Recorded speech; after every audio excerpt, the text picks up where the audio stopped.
नमस्कार विद्यार्थी मित्र हो. आजच्या व्हिडिओमध्ये इयत्ता 10वी गणित भाग 2 कोल्हापूर जिल्हा मुख्याध्यापक संघ कोल्हापूर यांच्यामार्फत या ठिकाणी पूर्व परीक्षा म्हणजे पूर्ण अभ्यासक्रमावर आधारित जी परीक्षा घेतली जाते ती प्रश्नपत्रिका कोल्हापूर जिल्हा मुख्याध्यापक संघाची गणित समिती आहे. त्या गणित समितीमध्ये तज्ज्ञ शिक्षक आहेत त्यांच्याकडून तयार केली जाते. त्या तज्ज्ञ समितीमध्ये बोर्डाचे चीफ मॉडरेटर, पेपर सेटर, अभ्यासक्रम मंडळामध्ये काम करणारे गणिताच्या सदस्य असल्यामुळं निश्चितच ही चांगल्या दर्जाची प्रश्नपत्रिका असते. या ठिकाणी अंतिम परीक्षेसाठी सुद्धा हा अभ्यासक्रम हे प्रश्न महत्त्वाचे ठरू शकतात. अनेक प्रश्न रिपीट झालेले आहेत. या ठिकाणी महाराष्ट्रातल्या जवळजवळ 11 ते 12 जिल्ह्यामध्ये या प्रश्नपत्रिका वापरल्या जातात. आपण या ठिकाणी गणित भाग 2 विचारात घेणार आहोत. प्रश्न पहिला, पुढील प्रत्येक उपप्रश्नासाठी 4 पर्याय दिले आहेत. यापैकी अचूक पर्याय उत्तराचा पर्याय निवडायचा आणि त्याचं वर्णाक्षर लिहायचं आहे. या ठिकाणी त्रिकोण ABC समरूप त्रिकोण DEF, कोण A 48 आहे तर D, कारण हे दोन त्रिकोण समरूप आहेत आणि समरूप त्रिकोणाचे संगत कोण एकरूप असतात. A 48 आहे पहिला कोण, तर D इथला पहिला कोण तो 48च असणार आहे. त्यामुळं अचूक पर्याय A. पुढीलपैकी कोणते पायथागोरसचं त्रिकूट आहे? 5 12 14 3 4 2 8 15 17 5 5 2. या ठिकाणी 8चा वर्ग 64, 15चा वर्ग 225 आणि 64 289 हा 17चा वर्ग आहे.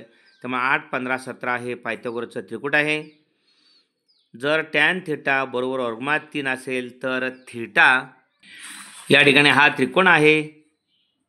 या ठिकाणी 60 अंशाचा कोण आहे, इथं 30 आहे आणि या ठिकाणी 90 आहे.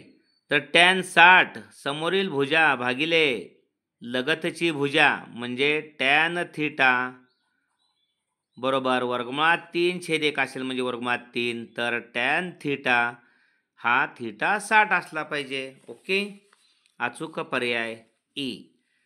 -3 आणि 4 या बिंदूचे आरंभबिंदूपासूनचे अंतर 5, कारण -3चा वर्ग 9 4चा वर्ग 16 9 25 वर्गमूळ 5. अचूक पर्याय सी. त्रिकोण ABC मध्ये कोण B बरोबर 90, कोण A बरोबर 60, कोण C बरोबर 30, AC 12 आहे म्हणजे कर्ण 12 आहे. तर AB ची लांबी किती? या ठिकाणी 30 60 90, 30 अंश 60 अंश 90 अंश मापाच्या गुणधर्मानुसार लिहिणं गरजेचं आहे. गुणधर्मानुसार 30 मापाच्या कोनासमोरील भुजा ही AB आहे. इथं ती कर्णाच्या निमपट असते म्हणजे AC भागिले 2 म्हणजेच 12 भागिले 2 म्हणजेच 6. ओके, त्यामुळं AB बरोबर 6 सेमी. ओके, पुढचा प्रश्न आहे, कोण PQR 120 अंशाचा काढा आणि तो दुभागायचा आहे. त्यामुळं कोण PQR काढण्यासाठी 120 मापाचा कोण काढण्यासाठी प्रथमतः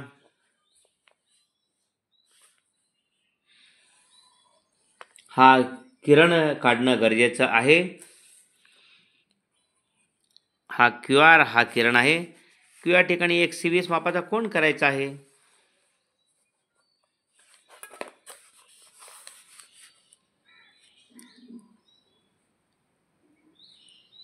या ठिकाणी हा 120 अंशाचा. ओके, इथं 90 100 110 120 120 मापाचा कोण काढल्यानंतर तो दुभागताना हा PQR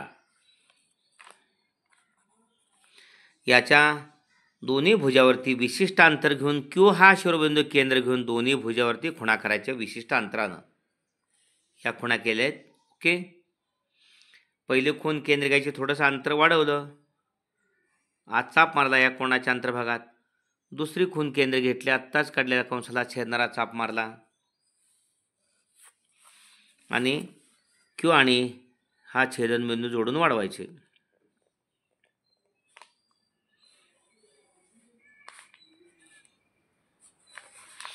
हा कोनदुभाजक आहे. ओके, आपण त्याला क्यू एस म्हणूया. क्यू एस हा पी क्यू आरचा कोनदुभाजक आहे. हा कोण आणि हा कोण समान आहेत. पी क्यू एस आणि एस क्यू आर समान आहेत.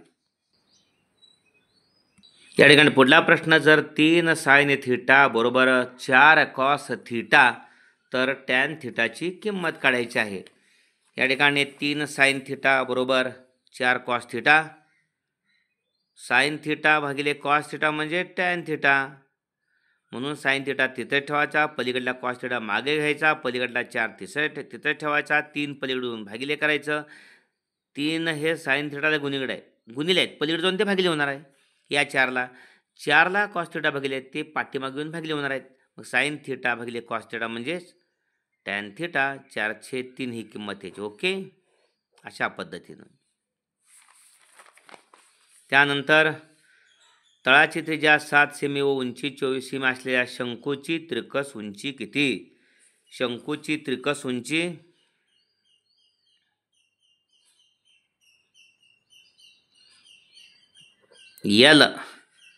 एल वर्ग बरोबर आर वर्ग अधिक एच वर्ग.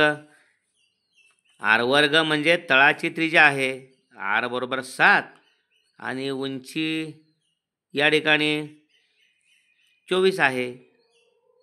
7 वर्ग अधिक 24 वर्ग 49 अधिक 576 बरोबर 625 एल वर्गाचं वर्गमूळ एल आणि 625चं 25. ओके, त्यामुळं या ठिकाणी 25 सेमी तिरकस उंची.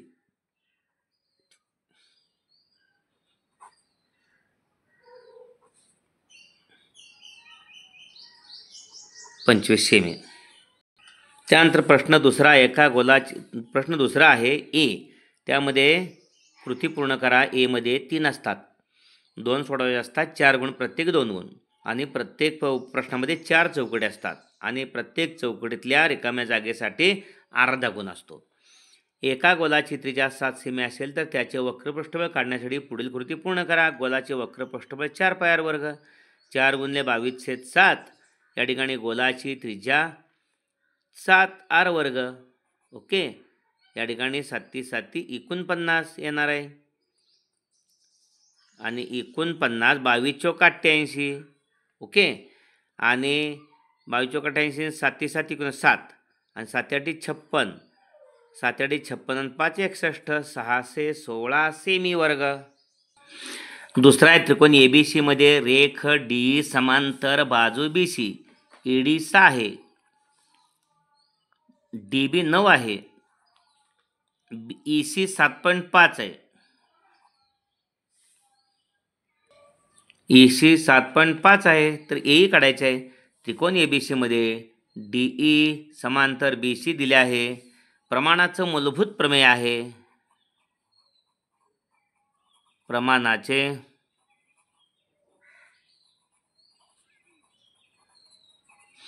मूलभूत प्रमेय एडी भागिले डीबी बरोबर एई भागिले ईसी 6/9 आणि एई काढायचे आहे.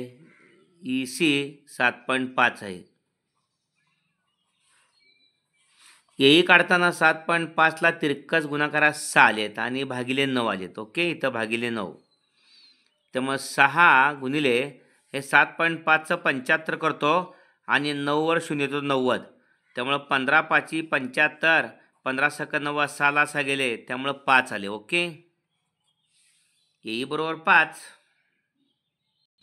म्हणजे पहिली रिकामी जागा प्रमाणाचे मूलभूत प्रमेय, दुसरी इथं 7.5, तिसरी एई बरोबर तिरकस गुणाकारात 6ला 7.5 आणि एईला गुणिले 9 ते भागिले 7.5चं 75 केलं, 9 वर 0 जे 90 झाले, 15 5 15 सक 6ला 6 गेले, 5 राहिलं. ओके, एई बरोबर 5.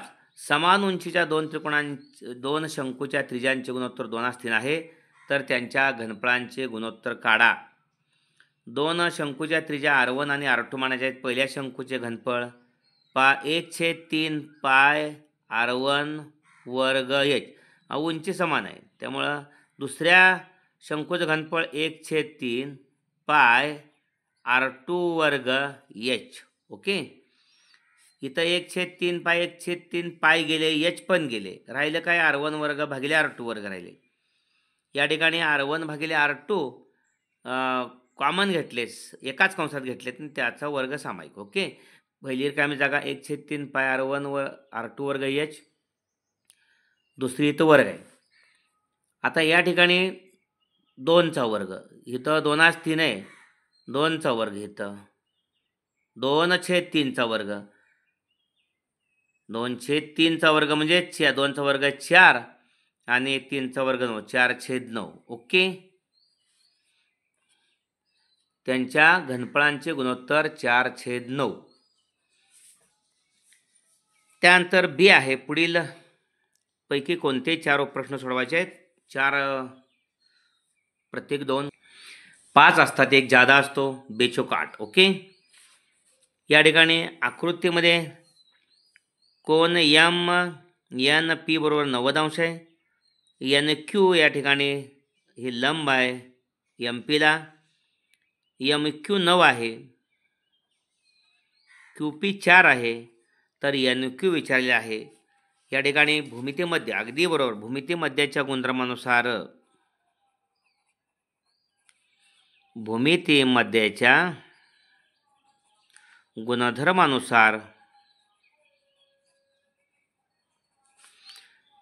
क्यू एन वर्ग बरोबर किंवा एन क्यू वर्ग बरोबर या ठिकाणी एम क्यू गुणिले क्यू पी, एम क्यू गुणिले क्यू पी, 9 गुणिले 4, एन क्यू वर्गाचं वर्गमूळ एन क्यू, 9चं 3, 4चं 2, एन क्यू बरोबर 3 6, अशा पद्धतीनं. ओके. या आकृतीमध्ये पी क्यू याकडे 6 दिलेलं आहे, पी एस 8 दिलेलं आहे, ही क्यू आर 10 दिलेलं आहे, क्यू आर 10 दिलेलं आहे आणि टी एस काढायचे. ओके. त्यामुळं आपल्याला जीवांच्या बाह्य विभाजनाच्या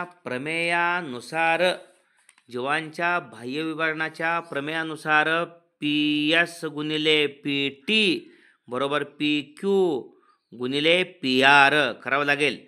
त्यामध्ये आपल्याला पी आर काढावं लागेल. हा पी क्यू आणि क्यू आर यांची लांबी 6 आणि 10 16, पी आर 16 आहे. ओके.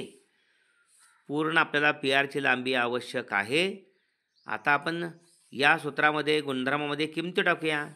पी एस आहे 8 गुणिले पी टी या ठिकाणी काढायचे आहे बरोबर पी क्यू या ठिकाणी 6 दिलेले आहे आणि पी आर आत्ता काढलेले 16. ओके. पहा, पी आर काढलेले आपण पी क्यू अधिक क्यू आर, पी आर काढलेले पी क्यू अधिक क्यू आर, 6 आणि हे दिलेले 10 16. या ठिकाणी किमती घालायच्या आहेत. पी एस गुणिले पी टी, पी एस 8 दिल्या, पी टी काढायचे आहे, पी क्यू 6 आणि पी आर 16 आहे. त्यामुळं पी टी बरोबर 6 गुणिले 16ला हे भागिले 8 जाणार आहे. पी टीला जे गुणिले आहे ते पलीकडे जाऊन भागिले 8 एके 8 दुनी 16, त्यामुळं पी टी बरोबर 12. आता पी टी 12 आहे, पी टी 12 आहे, त्यातून ही 8 जर गेली तर टी एस निघते. टी एस बरोबर पी टी वजा पी एस. या ठिकाणी टी एस काढायचे. टी एस बरोबर पी टीतनं पी एस वजा करायची, वजा पी एस. पी टी 12 आहे आणि पी एस या ठिकाणी 8 दिलेले आहे, वजा 8, त्यामुळे टी एस बरोबर 12 4. ओके. टी एस बरोबर 4. ओके. इथं आपल्याला टी एस पाहिजे होते, टी एस आपण 4 काढलेले आहे. अशा पद्धतीने प्रश्न तिसरा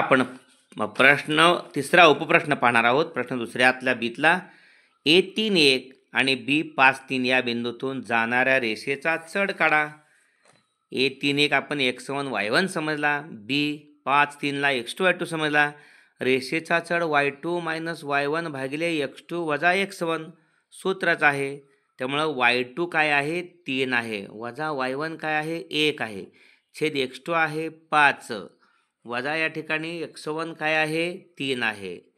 त्यामुळे 3 गेला 2, 5 3 गेले 2, त्यामुळं रेषा ए बीचा चढ बरोबर त्या संख्येनं त्या संख्येला भागले की 1 येते, त्यामुळे रेषेचा चढ 1. ओके, रेषा ए बीचा. पुढचा प्रश्न आहे, जर सेक थिटा बरोबर 25/7 तर टॅन थिटाची किंमत काढा. या ठिकाणी आपल्याला नित्य समानता माहीत आहे. नित्य समानता वापरून 1 अधिक टॅन वर्ग थिटा बरोबर सेक वर्ग थिटा. आपल्याला टॅन वर्ग थिटा काढायचे, टॅन थिटा काढायचे. टॅन वर्ग थिटा बरोबर 1 पलीकडे गेला. सेक वर्ग थिटा वजा 1. सेक थिटाची किंमत 25/7 दिल्या. 25/7 म्हणजे 25चा वर्ग 7चा वर्ग वजा 1. तिरकस गुणाकार 25 वर्ग गुणिले 1 छेद सारखा नाही म्हणून वजा 1 गुणिले 7 वर्ग 7 वर्ग भागिले 7 वर्ग. ओके, या ठिकाणी ए वर्ग वजा बी वर्गचं अवयव पहिल्या कंसात त्यांची बेरीज म्हणजे 25 अधिक 7 आणि 25 वजा 7 भागिले 7चा वर्ग. 25 आणि 7 32. 25तनं 7 गेले 18 भागिले 7 वर्ग. 18 दुनी 36 गुणाकार 32 आणि 18. 18 दुनी 36 7 3. 18 ते 54 आणि 3 57 भागिले 7चा वर्ग. हा आपला टॅन वर्ग थिटा इथंपर्यंत. त्यामुळं टॅन थिटा याचं वर्गमूळ घेतलं. टॅन थिटा 576चं 24 आणि 7 वर्गचं 7. 24/7 हा टॅन थिटा. ओके, पुढचा 5वा प्रश्न शेवटचा प्रश्न दुसऱ्यातला बीतला. वर्तुळ कंसाची लांबी 20 सेमी आणि त्रिज्या 7 सेमी असेल तर त्या वर्तुळपाकीचं क्षेत्रफळ काढा. या ठिकाणी वर्तुळ कंसाची लांबी आणि वर्तुळपाकीची त्रिज्या दिली असता सूत्र आहे वर्तुळपाकीचं क्षेत्रफळ बरोबर LR भागिले 2 म्हणजे L गुणिले R भागिले 2. L म्हणजे कंसाची लांबी आहे, ती दिलेली आहे 20. त्रिज्या दिले 7. 7 भागिले 2. ओके, 2 न 20ला भागलं 10 आलं. 10 गुणिले 7 10 7 70 चौसेमी हे वर्तुळपाकीचं क्षेत्रफळ आहे.